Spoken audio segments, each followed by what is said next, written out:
Hi there and welcome to this video in which I'll offer some reflections on a year as a booktuber. I wish to touch upon 4 points.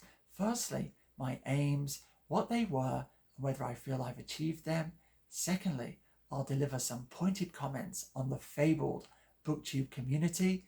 Then I'll address you, my subscribers. And fourthly and finally, I wish to say a few words about the future. So there's the agenda. Let's begin with item 1, my aims.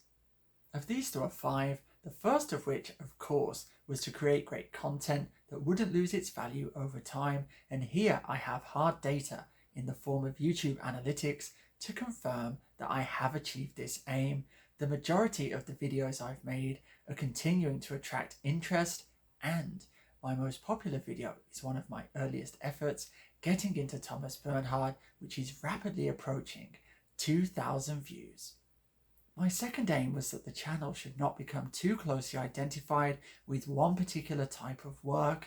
There should be depth, but there should also be breadth. And here I believe I've been fairly successful. I've made videos about medieval poetry, novels from the 18th, 19th and 20th century. I've focused on children's literature, life writing, travel writing. I've even thrown in the odd sci-fi novel. Of course, I can always do more to make the channel more diverse, and that brings me on to my third aim. This was to share my literary journey with you, and this, I believe, has been an unqualified success on 2 counts.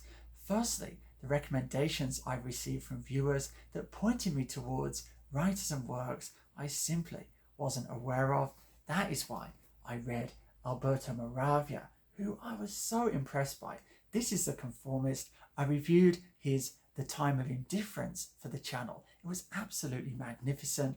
And then, just going into the used bookstores, I was always thinking, what might interest viewers of the channel? And that was pushing me towards books that I wasn't familiar with. And that's how I found, for example, Reynaldo Arenas' Before Night Falls. This too was superb, and I also reviewed it. And to give one final example, there was Kobo Abe's The Woman in the Dunes, which set me off reading the rest of his output. And so creating this channel has led my reading in unexpected directions, and it's that that's probably been the single biggest surprise about doing this project.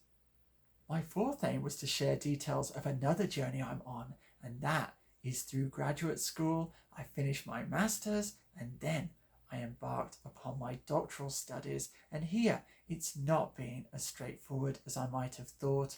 It's very difficult to talk about the experience without touching upon interactions with others, and it's simply not ethical. It's not professional to divulge this kind of information, and so all I've really been able to share is the texts that I've been reading. They're all up there on my website. So no, I did not really achieve this aim, but I hope you'll understand the reason I failed to do so. Okay, my final aim. This was simply to produce better videos from both a technical and a performance standpoint, and here I believe one only has to go back and view some of my early efforts to be convinced of the spectacular progress I have made in these last 12 months. My wife will never let me forget that on my great short novels video, for example, I resemble Nosferatu, the vampire. Just the thumbnails of those videos make me cringe. So yes, another area where I've achieved my aims. Now let's move on to the second point I wish to touch upon, the BookTube community. Firstly, despite using the word fabled earlier to describe the BookTube community, I can confirm that there is one, and it can be extremely supportive.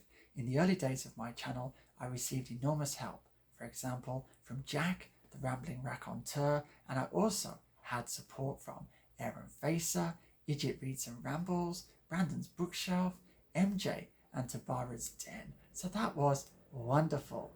But, and there is a but, what I am rather disappointed about is that there are many big booktubers, ones with 10,000 or so subscribers, and I know that they watch this channel, and I know that they know that what I'm doing here is good, but will these big guys, these big fish, ever speak about one of these smaller channels that's seeking to establish itself? In my experience, absolutely not. In a full 12 months, none of them has seen fit to mention me. They tend only to reference one another, and there is one particularly big booktuber with a massive following, and I am really not sure just why so many people look up to them, and I wonder if it isn't just that he's there at the top of the pyramid and you can kind of look to him for a leg up, as it were, to reach the top. And so it's been a bit of a mixed bag. There's still time for one of those big booktubers to take notice of me. Maybe it will happen one day soon and they'll prove me wrong. But there you go. If you are thinking about starting your own channel, you can always approach me. I'll be happy to promote you, but I can't promise you that you'll get quite as much support as the BookTube community likes to pretend it offers to newcomers. Okay, let's move on to something more positive. My third point, you, my subscribers, thank you for all the likes, comments and messages I've received over the last 12 months. It's been absolutely wonderful and so helpful in the mornings, waking up with only work to look forward to, turning on my phone and having the notifications come through. Wow, someone liked that review. Wow, someone liked that book haul. So for administering all those dopamine hits, I salute you. But more than that, I've also enjoyed sitting down and writing thorough responses to your comments, and that will continue no matter how big this channel grows. And I just want to say a bit more about that channel growth. I'm approaching 500 subscribers and I'm starting to feel like I don't really have a handle on who is watching, and I'm not really sure what you might want from me. Why don't more of you who have joined in the last few months show yourselves? Yes, declare yourselves and say what it is you enjoy and what you might like me to focus on. I could make videos about literary theory, about literary history, about my thesis topic, which is illness narratives, but I'm not really sure if that's what people want. It might be you want me to make more getting into videos, getting into Dickens, getting into Isherwood, getting into Ian Forster, whoever it is. Please, the more interaction there is, the more it would help me to focus my efforts on content that people will want to watch. Okay, my last point, the future. On this point, I just wish to offer reassurance. As long as there are books, as long as there is YouTube, and as long as there is a disappointed man, I'll be here making my videos. And now the semester is about to end, I'm really looking forward to the summer because I'll have more free time to devote to the channel. I've been out today on the way home from work and I found another gem. I'll just share it with you before I say farewell. It's this, Hitty, her first 100 years, published in 1929. It's an it narrative.